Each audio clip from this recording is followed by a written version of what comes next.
Hello, good morning, students. Today in 12th class physics, we are starting a new topic, AC generator. तो अब जैसा इसका ये नाम सजेस्ट कर रहा है ये कुछ जनरेट करता है. क्या जनरेट कर रहा है? एसी जनरेट कर रहा है. एसी क्या होता है बच्चों? एसी होता है ऑल्टरनेटिंग करंट. ऑल्टरनेटिंग करंट, ये ऑल्टरनेटिंग करंट जनरेट करता है. तो ऑल्टरनेटिंग करंट क्या होता है? तो ऑल्टरनेटिंग करंट एक ऐसा करंट है जिसका डायरेक्शन चेंज होता है. डायरेक्शन चेंज होता है मतलब एक ऐसा करंट जिसका direction is changing continuously with respect to time. Time के साथ साथ जिसका डायरेक्शन चेंज होता है. मैग्नीट्यूड भी चेंज हो सकती है ना. तो अभी हम लोग जो घरों में करंट यूज करते हैं वो इसी से जनरेट करते हैं, एसी जनरेटर से.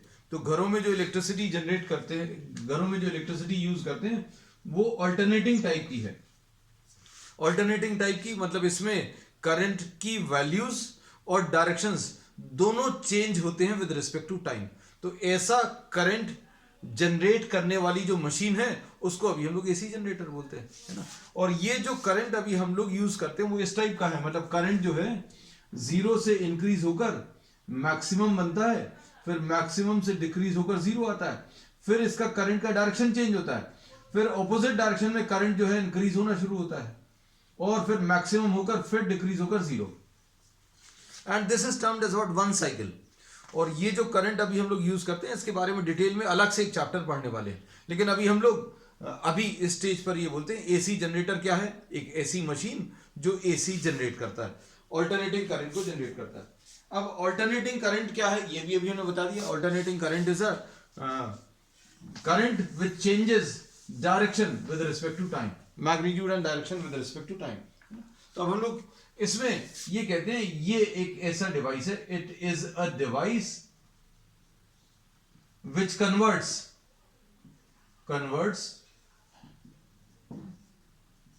Mechanical energy into electrical energy. बहुत सिंपल सी डेफिनेशन है. मैकेनिकल एनर्जी को ये इलेक्ट्रिकल एनर्जी में चेंज करता है. और कैसी electrical energy? Of the alternating current. मतलब इट जनरेट्स एसी. ये बताना जरूरी है क्योंकि एक ऐसा डिवाइस जो मैकेनिकल एनर्जी को इलेक्ट्रिकल एनर्जी में चेंज करे वो डीसी जनरेटर भी अभी होता है. वो अभी हम लोग सिलेबस में नहीं है, लेकिन अभी हम लोग एसी जनरेटर पढ़ रहे हैं तो आपको बहुत स्पेसिफिक रहना पड़ेगा. It is a device which converts mechanical energy into electrical energy. और वो इलेक्ट्रिकल एनर्जी भी किस टाइप की है? Electrical energy alternating current type का है ना.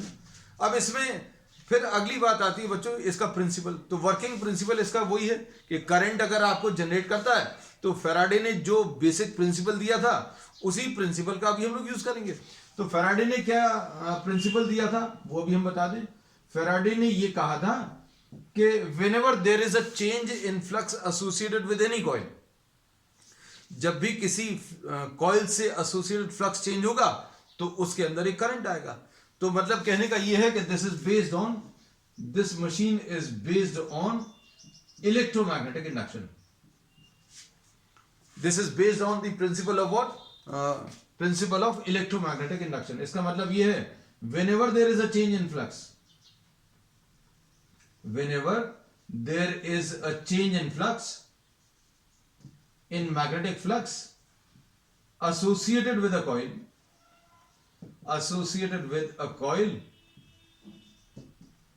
a current is induced in it, है ना. और ये करंट कितना इंड्यूस होगा ये अभी हम लोगों को इससे मिलेगा. या ईएमएफ कितना इंड्यूस होगा? E will be equal to minus n d phi b by dt. तो ये बच्चों इसका प्रिंसिपल हो गया. तो अभी हम लोगों ने क्या बता दिया? सबसे पहली चीज तो ये बताई है कि ये एक ऐसा डिवाइस है जो मैकेनिकल एनर्जी को इलेक्ट्रिकल एनर्जी में चेंज करता है. दूसरी चीज ये बता दिया कि ये किस प्रिंसिपल पर बेस्ड है. तो this is based on the principle of electromagnetic induction, है ना. अब इसमें बच्चों अभी हम लोगों ने इसके बारे में थोड़ा बहुत तो 10th क्लास में पढ़ा हुआ है. अब उसका जो मैथमेटिकल एनालिसिस है वो अब 12th क्लास में सिलेबस में है ना. उस समय अभी हम लोगों ने सिर्फ वर्किंग पढ़ी थी, उसके कंस्ट्रक्शनल डिटेल्स पढ़े थे. लेकिन अब हम लोग इसके बारे में पढ़ेंगे। किसके बारे में? We will be studying about the magnitude. तो दिस कंसिस्ट ऑफ व्हाट, इसके कंपोनेंट्स क्या हैं बेसिकली? तो इसमें दो पोल पीसेस हैं। ये दो पोल पीसेस बच्चों किस चीज के हैं? ये एक मैग्नेटिक फील्ड जनरेट करते हैं। This generates what? A magnetic field. और इस मैग्नेटिक फील्ड में एक रेक्टेंगुलर कॉइल है जो कि रोटेट कर रही है। There is a rectangular coil which is rotated in this magnetic field. अब अगर आप किसी रेक्टेंगुलर कॉइल को किसी मैग्नेटिक फील्ड में रोटेट करोगे तो क्या चीज चेंज होगा बच्चों? फ्लक्स की वैल्यू चेंज होगी। Flux is equal to what? B into A into cos theta. अब इसमें क्या चीज चेंज हो रहा है? तो बच्चों ना तो मैग्नेटिक फील्ड चेंज हो रही है ना एरिया चेंज हो रहा है। क्या चीज चेंज कर रहे हैं? We are changing this. ये चेंज हो रहा है। ये दोनों जो है ये तो कांस्टेंट है, मतलब मैग्नेटिक फील्ड कांस्टेंट है, एरिया कांस्टेंट है। अब इसमें बच्चों कैसे चेंज होता है? तो अभी हम लोग कहते हैं flux gives us an idea about the number of field lines. Number of field lines crossing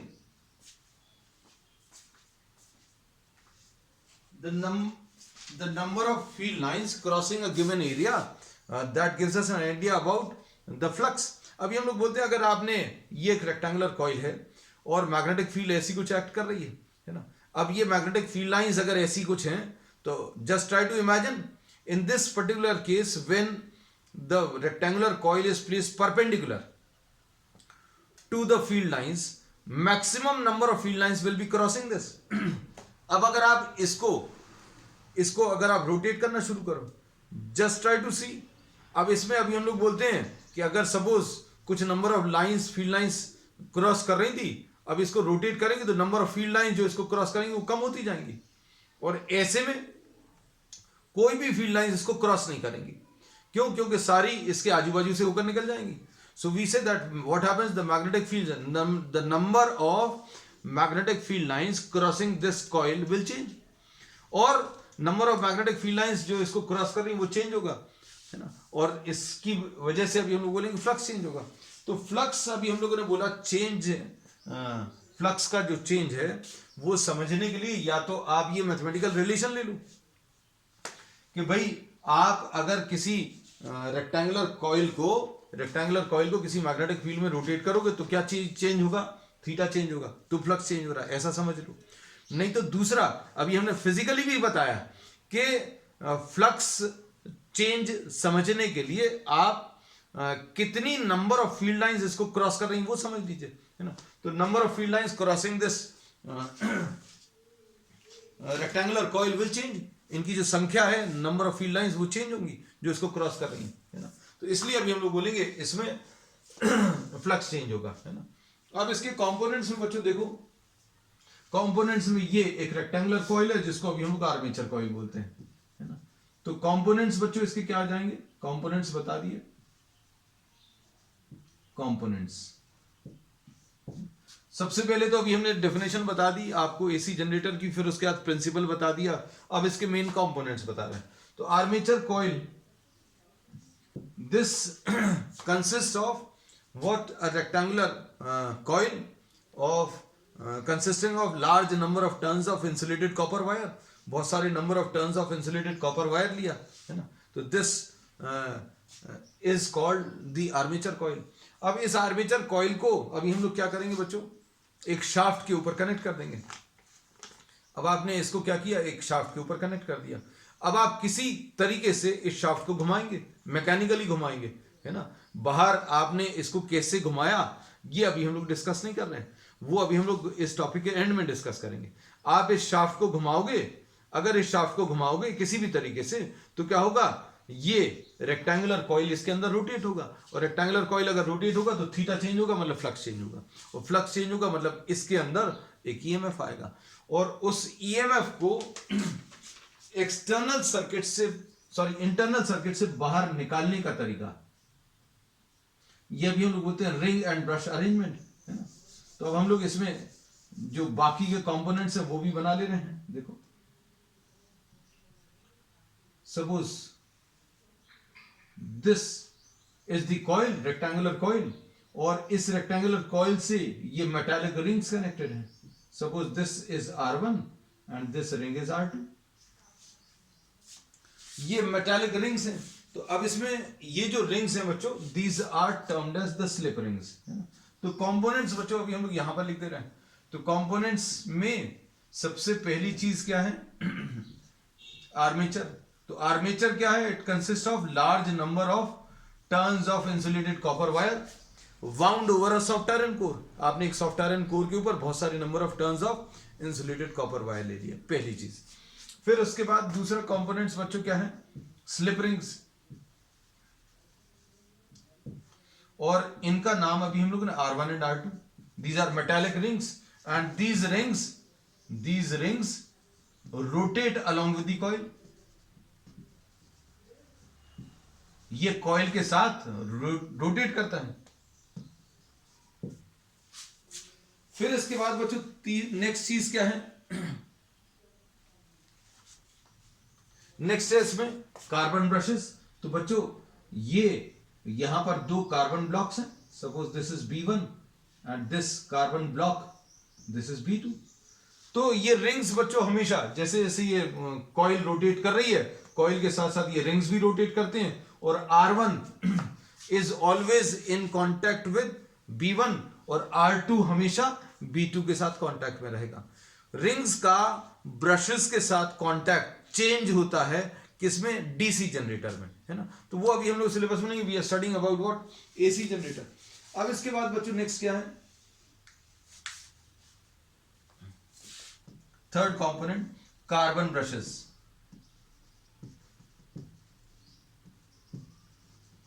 B1 and B2.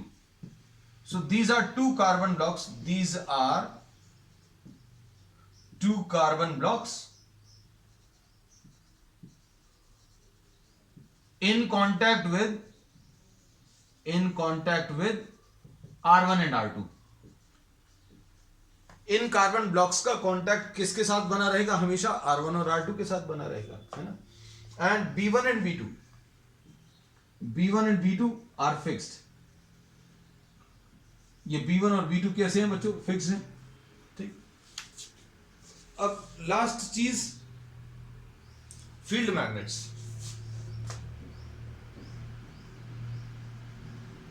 Field magnets बच्चों ये these consist of two pole pieces. इसमें फील्ड मैग्नेट्स क्या है बच्चों? Field magnets are what? These are the armature rotates in a strong magnetic field created by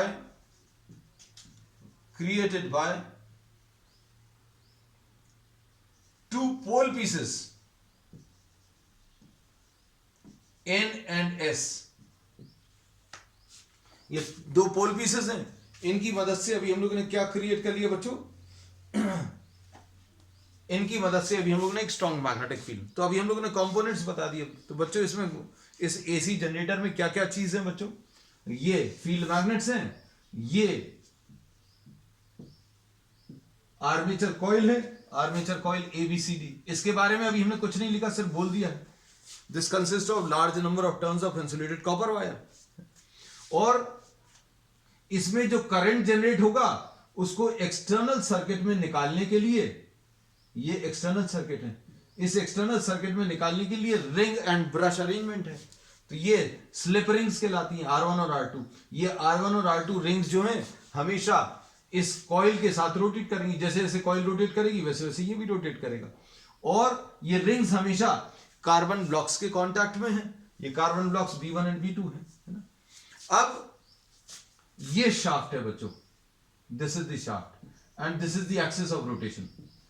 this is the axis of rotation. अब इसको अभी आप कैसे घुमा रहे हैं ये अभी हम लोग नहीं डिस्कस कर रहे हैं. अब ये कैसे घुमा सकते हैं सोच कर देखना. There are many methods. ये मैग्नेटिक फील्ड है, ये अभी हम लोगों ने बोला ये रेक्टेंगुलर कॉइल है और इस रेक्टेंगुलर कॉइल से कनेक्टेड बच्चों यहां कहीं पर ये शाफ्ट है. अब इस शाफ्ट को घुमाने के लिए अभी हम लोग बाहर एक फैन ले सकते हैं. आपने विंड मिल्स में देखा होगा, विंड मिल्स में इलेक्ट्रिकल एनर्जी जनरेट करते हैं। कैसे जनरेट करते हैं बच्चों? एक शाफ्ट है, उस शाफ्ट में आपने एक फैन कनेक्ट किया, बहुत जायंट फैंस हैं, और वो विंड एनर्जी की वजह से जो हवा चल रही है, जो विंड एनर्जी है, उसकी मदद से ये रोटेट करेगा ये फैन। और ये फैन से कनेक्टेड ये रॉड है, तो ये भी घूमेगी।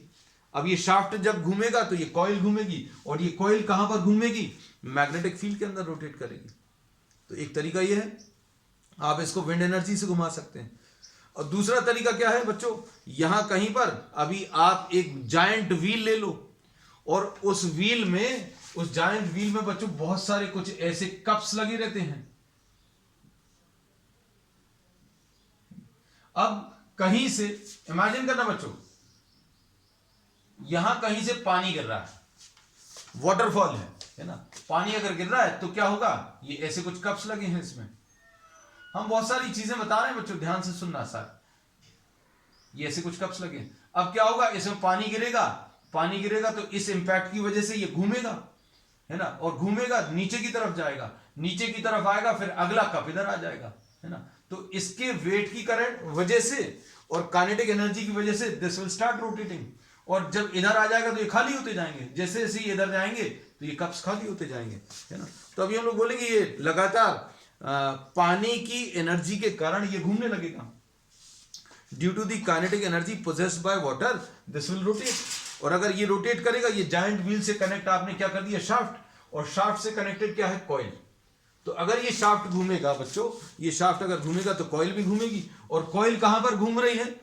मैग्नेटिक फील्ड के अंदर घूम रही है। तो क्या होगा? इसमें करंट जनरेट होगा।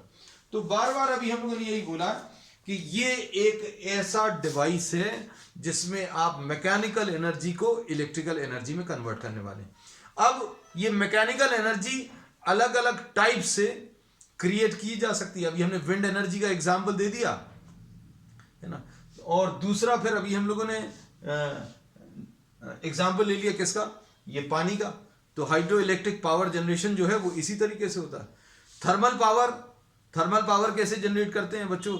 आप किसी फ्यूल को जलाते हैं, फ्यूल को जलाने के बाद उसमें स्टीम जनरेट करते हो, पानी को बॉईल करते हो, पानी को जब बॉईल करोगे स्टीम जनरेट होगी। स्टीम की जो एनर्जी है, उसका जो प्रेशर आएगा, स्टीम का जो प्रेशर आएगा, उसकी मदद से अभी आप इस शाफ्ट को घुमा सकते हो, है ना। तो ये थर्मल पावर प्लांट्स हो जाते हैं। फिर कई बार अभी हम लोग कहते हैं न्यूक्लियर एनर्जी। न्यूक्लियर एनर्जी से भी आप एनर्जी जनरेट करके वाटर को स्टीम में कन्वर्ट करोगे, और स्टीम की एनर्जी को अभी हम लोग किस में यूज करेंगे? इस शाफ्ट को घुमाने में। और शाफ्ट से कनेक्टेड क्या है? कॉइल। और कॉइल को घुमाओगे तो इसके अंदर क्या होगा? इलेक्ट्रिकल एनर्जी जनरेट होगी, है ना। तो अब हम लोगों ने बच्चों क्या क्या चीजें बता दी इसमें। हमने आपको बता दिया कि एसी जनरेटर है क्या। फिर उसके बाद अभी हमने क्या बता दिया आपको? इसका प्रिंसिपल। तो principle is it is based on the principle of electromagnetic induction. फिर इसके कंपोनेंट्स बता दिए, ठीक है। अब हम लोग इसमें ये कहते हैं नेक्स्ट बच्चों, नेक्स्ट आ जाती है working.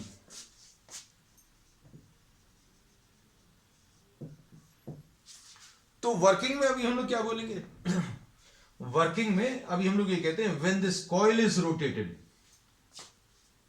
when this coil is rotated, when the coil is rotated in the magnetic field,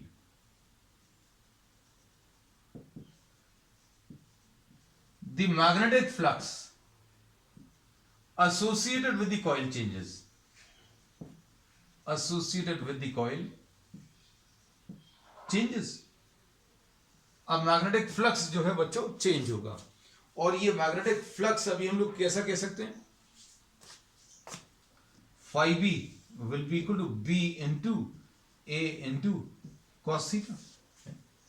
अब इसमें t is equal to 0 पर सपोज थीटा की वैल्यू 0 है। t is equal to 0 पर बच्चों थीटा की वैल्यू कितनी? 0। And after t seconds, after t seconds, what can we say? Omega is equal to theta upon t होगा, जिससे अभी हम लोग क्या बोलेंगे? Theta will be equal to omega into t. Omega क्या है बच्चों? The angular speed of rotation. Omega इसमें क्या है, omega is the angular speed of rotation. अब हम लोगों को थीटा पता चल गया बच्चों, थीटा कितना है, theta is equal to omega into t. तो फ्लक्स क्या आएगा, B into A into cos theta की जगह अभी हम लोगों ने ओमेगा टी ले लिया। अब इसमें देखो, if anything is rotating, suppose wind energy की वजह से वो फैन घूम रहा है, फैन से कनेक्टेड ये शाफ्ट घूम रहा है, शाफ्ट से कनेक्टेड ये कॉइल घूम रही है, तो क्या चीज चेंज होगा बच्चों, टाइम तो हमेशा चेंज होगा। ओमेगा कांस्टेंट है, ओमेगा कांस्टेंट है, टाइम चेंज हो रहा है, टाइम चेंज हो रहा है मतलब ओमेगा टी चेंज होगा, और ओमेगा टी चेंज होगा मतलब कॉस चेंज होगा, कॉस ओमेगा टी चेंज होगा मतलब फ्लक्स चेंज होगी, और फ्लक्स अगर चेंज होगा मतलब इसमें एक ईएमएफ आएगा। और ये इंड्यूस्ड ईएमएफ बच्चों हम लोग क्या बोलेंगे, कैसे निकालेंगे, so induced EMF in the coil,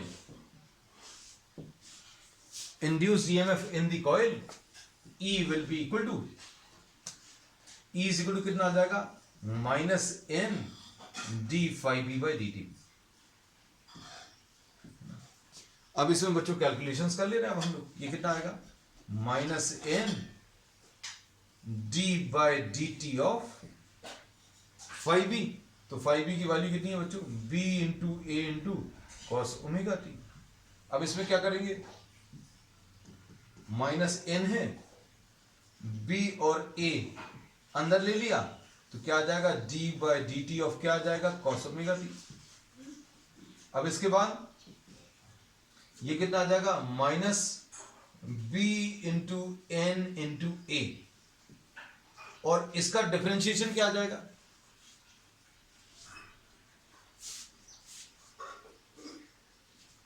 differentiation बच्चों इसका, this will be minus omega sine omega T, है ना, ठीक।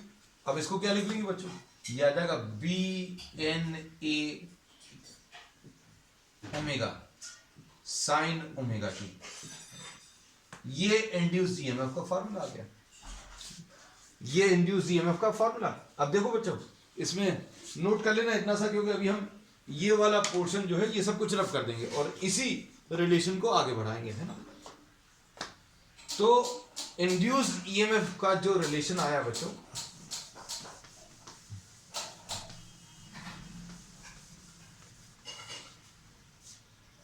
वो कितना आ जाएगा, E will be equal to B N A omega sine omega t. Induced EMF है, मतलब ये इस एसी जनरेटर में हम लोग क्या कर रहे हैं, इलेक्ट्रिसिटी जनरेट करने की कोशिश कर रहे हैं, है ना। इसको याद रखने के लिए बनाओ, ये देखो अच्छे से देखना, बी एन ए डब्ल्यू जैसा है तो बनाओ साइन ओमेगा टी, ऐसे याद रख सकते हैं। मतलब क्योंकि ये रिलेशन जो है थोड़ा सा कंफ्यूजन वाला है, इसलिए अभी हमने सिंपल तरीके से बता दिया। E इज इक्वल टू बनाओ sine omega t, E is equal to E naught sine omega t, ऐसा लिख दिया। And E naught is what, B N A omega, ठीक। अब ये जो ईएमएफ इसमें आया है बच्चों, वो टाइम के साथ चेंज होगा। टाइम के साथ क्यों चेंज होगा, कैसे पता चलेगा, इसमें अभी हम लोग ये देखेंगे कि जैसे जैसे टाइम चेंज होगा तो ओमेगा टी चेंज होगा, और ओमेगा टी चेंज होगा तो साइन चेंज होगा, और साइन अगर चेंज होगा तो ईएमएफ में भी चेंज आएगा।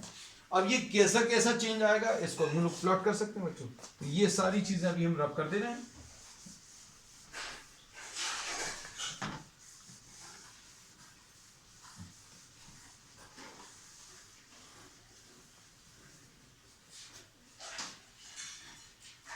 इसमें देखो, इसमें E की वैल्यू बच्चों कितनी है, ई नॉट साइन ओमेगा टी, और इसको अभी हम लोग क्या लिख लेंगे, ई नॉट साइन ओमेगा। ओमेगा को अभी हम लोग 2 पाई अपॉन कैपिटल टी लिख सकते हैं बच्चों। ओमेगा क्या होता है, ओमेगा थीटा अपॉन टी होता है, और 1 फुल रोटेशन के लिए जो टाइम लगता है उसको कैपिटल टी बोलते हैं। Time taken for 1 full rotation capital T, और एंगल कितना आ जाएगा बच्चों, 1 फुल रोटेशन में एंगल कवर्ड विल बी 2 पाई, तो इसको 2 पाई अपॉन टी लिख दिया, है ना। तो अब हम लोग इसमें क्या करने वाले हैं, ध्यान से देखना।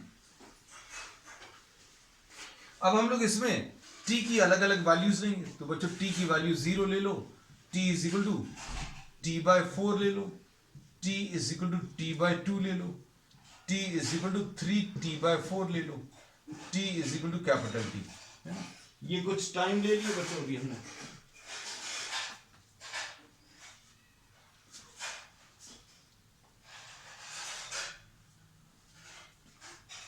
अब t इज इक्वल टू 0 अगर अभी हम लोग रखेंगे तो कितना आ जाएगा, e की वैल्यू E0 साइन,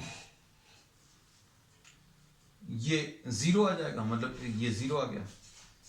तो t इज इक्वल टू 0 पर इंड्यूस्ड ईएमएफ की वैल्यू बच्चों 0 है, और t is equal to t/4 अगर अभी हम लोग ले लें तो e की वैल्यू कितनी आ जाएगी, E0 sine 2 pi upon capital T into t की वैल्यू कितनी है, t/4। तो ये कितना आ जाएगा बच्चों, इसमें ये t और t कैंसिल होगा, तो E0 साइन π/2, और साइन π/2 कितना होता है, साइन π/2 1 होता है। e की वैल्यू कितनी आ गई, E0 के बराबर। तो इंड्यूस्ड ईएमएफ जो है बच्चों वो कैसा आ जाएगा, मैक्सिमम आ जाएगा। अब t is equal to t/2 लो, अब t is equal to t/2 अगर लेंगे तो कितना आ जाएगा, e is equal to E0 sine 2 pi upon capital T into कितना है, t/2, है ना। तो इसमें ये 2 और 2 कैंसिल होगा, ये कितना आ जाएगा, E0 साइन पाई, और साइन पाई की वैल्यू बच्चों 0 होती है,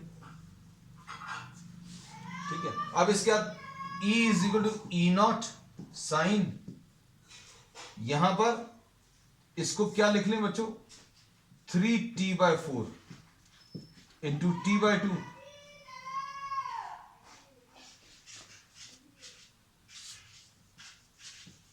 ये 2π/t है बच्चों, 2π/t इंटू 3t/4, है ना। तो अब इसमें क्या आ जाएगा, इसमें t और t कैंसिल होगा, तो ये आ जाएगा E0 साइन 3π/2 यानी 270, और ये 270 पर बच्चों कितना आता है, माइनस E0 आ जाएगा।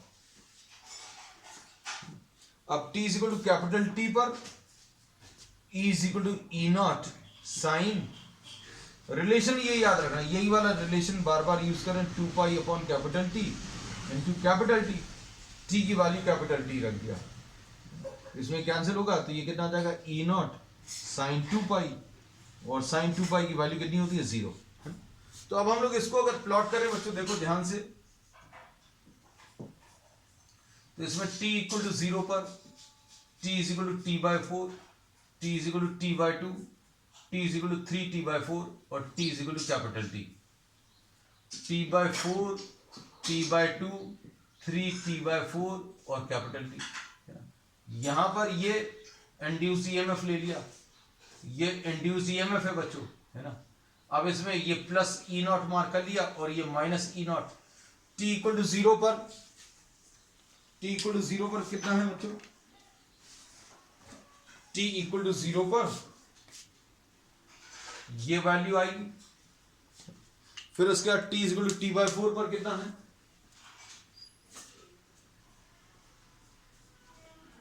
t इक्वल टू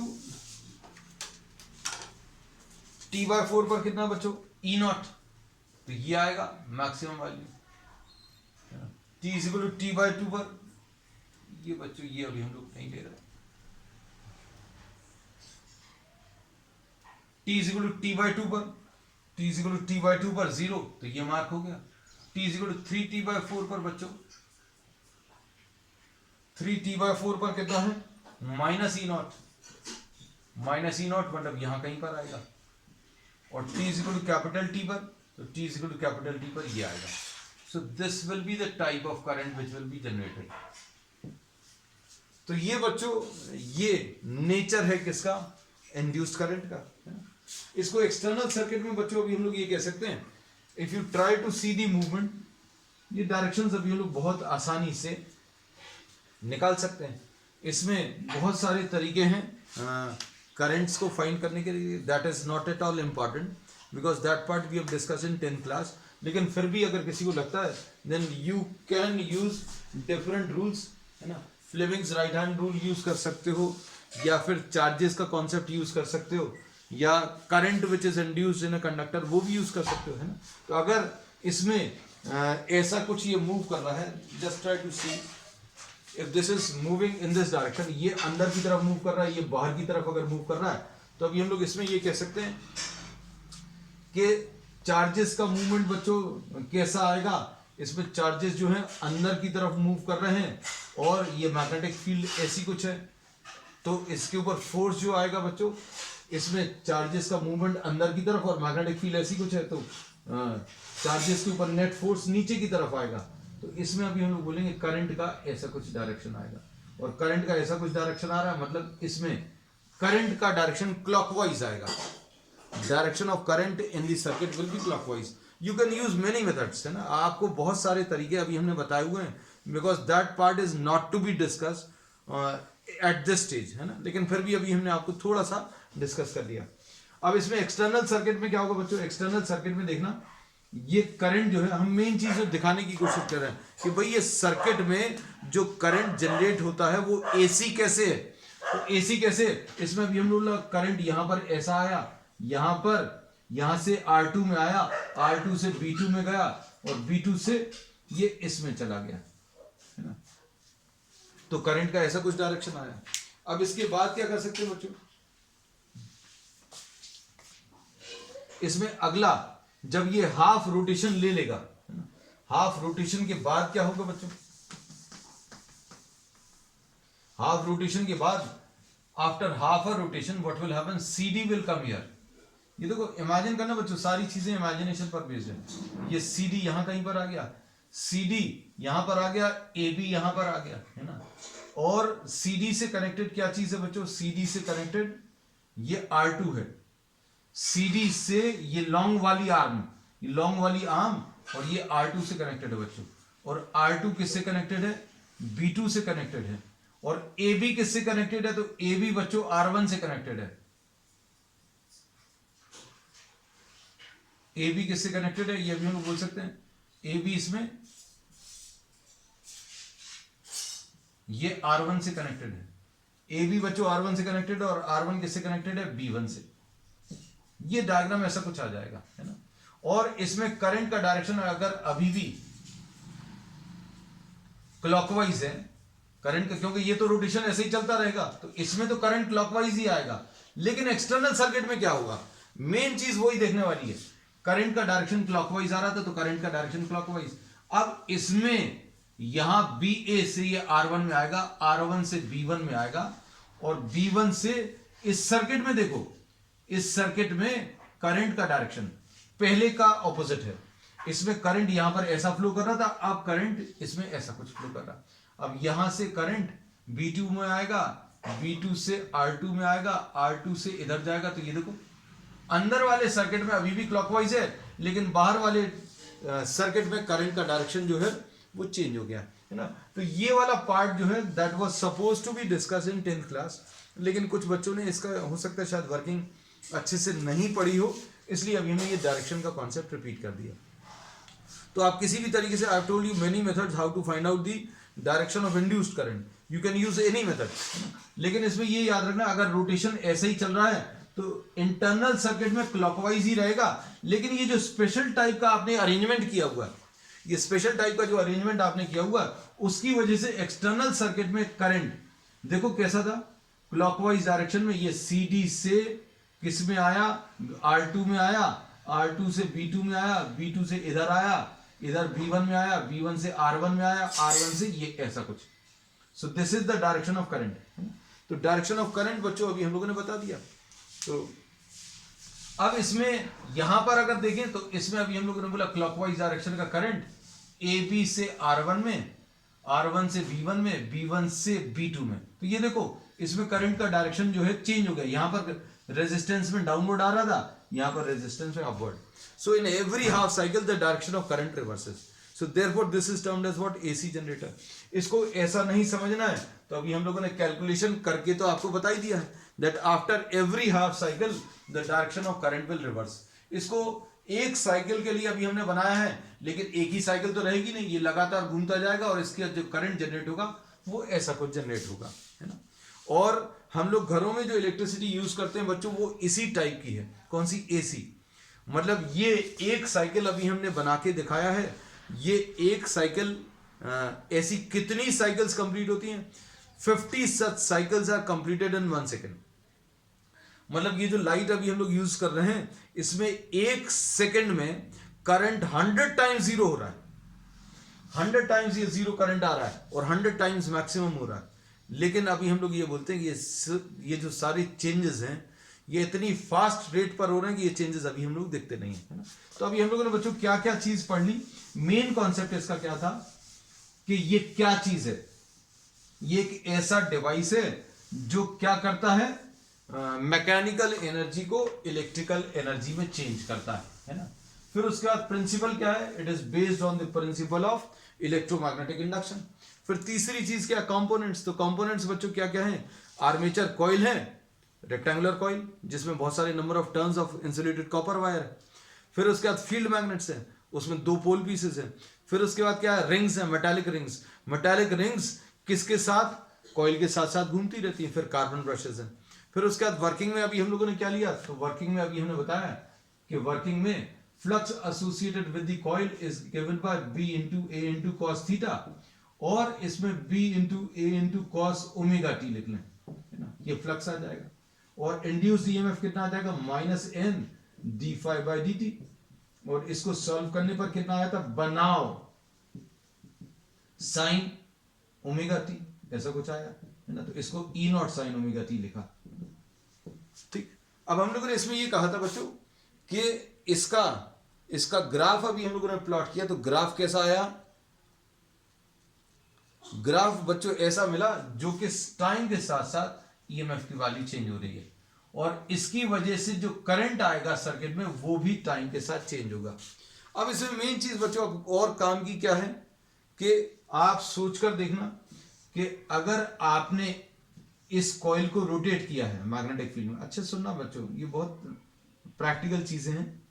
अगर आपने किसी तरीके से इस कॉइल को घुमा लिया, इस कॉइल को किसी मैग्नेटिक फील्ड में घुमाया, तो इसकी वजह से एक करंट जनरेट हुआ और इस करंट को अभी हम लोग या ईएमएफ जो जनरेट हुआ इसकी वैल्यू अभी हम लोग निकाली E E0 साइन ओमेगा थी। अब अगर आपने ये सिंगल कॉइल की जगह अगर आपने 2 कॉइल्स ले लिए या अगर आपने 2 कॉइल्स की जगह 3 कॉइल्स ले लिए, इसका मतलब क्या है? इसका मतलब बच्चों ये है सिंपल सा कि अगर आपने ये जो रोटेशन का अरेंजमेंट है, कॉइल्स के रोटेशन का जो अरेंजमेंट है बच्चों, उसको अगर आपने यूज कर लिया इन रोटेटिंग 2 कॉइल्स और 3 कॉइल्स साइमल्टेनियसली, एक साथ 2 या 3 कॉइल्स, कैसे बच्चों इमेजिन करना सारी चीजें। जैसे एक कॉइल ये है और एक और कॉइल अभी हम लोगों ने ले ली। अब इसको तो अभी आप किसी तरीके से घुमा रहे हैं, इस वाली कॉइल को तो अभी आप किसी तरीके से या तो विंड की मदद से घुमा रहे हैं या न्यूक्लियर एनर्जी की मदद से घुमा रहे हैं या थर्मल एनर्जी की मदद से घुमा रहे हैं। आप किसी ना किसी तरीके से इस कॉइल को घुमा रहे हैं। तो अभी हमने बोला थोड़ा सा और एक्स्ट्रा एफर्ट लगेगा। आप 2 कॉइल्स घुमा लीजिए। ये 2 कॉइल्स कैसी हो सकती हैं? ये ऐसी कुछ म्यूचुअली परपेंडिकुलर कॉइल्स, है ना। ये 2 कॉइल्स के अलग अलग रिंग्स रहेंगे, अलग अलग कार्बन ब्रशेस रहेंगे और इनका अलग अलग ईएमएफ जनरेट होगा। तो ये 2 फेज एसी जनरेटर कहलाएगा। हम लोगों ने जो अभी आज पूरी क्लास में पढ़ा वो सिंगल फेज एसी जनरेटर था। अब हम लोगों ने बोला एक सिंगल कॉइल की जगह अगर 2 कॉइल्स ले ली, अब 2 कॉइल्स की जगह बच्चों अभी हम लोगों ने अगर 3 कॉइल्स ले ली, 3 कॉइल्स कैसी बच्चों? एक कॉइल ये है, एक रेक्टेंगुलर कॉइल, एक रेक्टेंगुलर कॉइल ये है, एक रेक्टेंगुलर कॉइल ये है, और इन तीनों को आपने एक साथ घुमाया एक शाफ्ट पर और तीनों के कार्बन ब्रशेस अलग ले लिए, तीनों के मेटालिक ब्लॉक्स रिंग्स अलग ले लिए। तो तीनों में क्या जनरेट होगा? तीनों में करंट जनरेट होगा। तो ये क्या कहलाएगा बच्चों? ये 3 फेज एसी जनरेटर कहलाएगा, है ना। तो 3 फेज एसी जनरेटर में क्या यूज करेंगे बच्चों? 3 फेज एसी जनरेटर में instead of using 1 coil we will be using 3 coils which are placed which are placed at equal angular separation, और इनके जो करंट्स आएंगे बच्चों या ईएमएफ आएंगे वो ऐसे कुछ आएंगे. So this will be what? This will be a 3-phase AC generator. Or depending on the type of energy which we use, depending on the type of energy which we use in rotating these coils, we have different types of power plants. तो कौन कौन से power plants या कौन कौन से, एक तो हो गया हाइड्रो इलेक्ट्रिक एसी जनरेटर. इसमें किसका यूज करेंगे? अभी हम लोग हाइड्रो एनर्जी मतलब पानी की एनर्जी को यूज करेंगे, है ना. और पानी की एनर्जी को यूज करने का तरीका क्या है? वाटरफॉल के नीचे अभी आप एक टरबाइन लगा दोगे और टरबाइन पर जो पानी गिरेगा वो उस टरबाइन को रोटेट करेगा और उससे कनेक्टेड शाफ्ट है और शाफ्ट से कनेक्टेड कॉइल्स है ना. तो अभी हम लोग बोल रहे हैं पानी तो गिर ही रहा है, नीचे आपने एक टरबाइन लगा दी और वो टरबाइन रोटेट करेगी पानी की एनर्जी की वजह से और उससे फिर इलेक्ट्रिसिटी जनरेट होगी. फिर हाइड्रो इलेक्ट्रिक एसी जनरेटर के बाद अभी हम लोग थर्मल एसी जनरेटर. तो ये इसमें क्या यूज करते हैं बच्चों? हीट एनर्जी का यूज करते हैं. We use what? Heat energy. आप फ्यूल्स को जलाओगे, कोयले को जलाओगे, मोस्टली कोल्स यूज करते हैं, है ना. और कोल यूज करेंगे और उससे क्या करोगे? आप पानी को हीट करके स्टीम जनरेट करोगे और उस स्टीम से अभी आप शाफ्ट को घुमाओगे. शाफ्ट को घुमाने के लिए you will be using what? The energy of the steam. और बिल्कुल ऐसे ही अभी हम लोग बोलते हैं न्यूक्लियर पावर जनरेशन. तो न्यूक्लियर एसी जनरेटर या न्यूक्लियर पावर प्लांट, इसमें क्या करते हैं बच्चों? इसमें न्यूक्लियर एनर्जी का यूज करते हैं और उसमें पानी को अभी हम लोग स्टीम में कन्वर्ट करते हैं और स्टीम की एनर्जी को अभी हम लोग स्टीम की एनर्जी की मदद से अभी हम लोग कॉइल को घुमाते हैं या शाफ्ट को घुमाते हैं ना. तो बच्चों आज के लिए बस इतना ही. We will continue with some numericals based on this chapter on the next one. That's all for today.